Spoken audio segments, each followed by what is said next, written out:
Welcome to the third video of our series for LGBT+ History Month. I'm Sarah Cosgriff, a queer science communicator and your glamorous host for these series of videos. Today, I'm going to be talking about the history in the 2000s, and I'm first going to shine a light on OSTEM, the first organization that is dedicated to serving LGBTQ+ students in STEM. OSTEM originally started from an IBM-sponsored focus group in 2005, where students discussed topics relevant to LGBTQ+ communities at their own colleges and universities. Today, OSTEM have over 100 student chapters across the United States and beyond. The 2000s is also where we start seeing papers specifically about LGBTQ+ STEM experiences.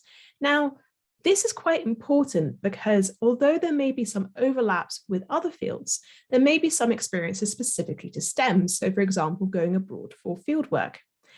However, there's also some other things to consider, such as how humanities and social sciences is where you're more likely to have better understanding of LGBTQ+ identities and experiences. In this paper by Diana Billy-Moria and Abigail Stewart, they talk about the experiences of 14 members of staff from science and engineering university departments who were out and identified as either lesbian or gay. They experienced hostility, felt like they had to tone down their identity, felt isolated where they were, and were less likely to be out in the early part of their career.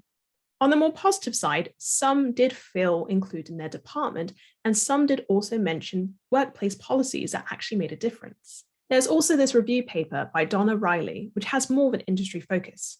The paper highlighted the importance of LGBT+ inclusive policies and found that many companies had an internal LGBT+ resource group.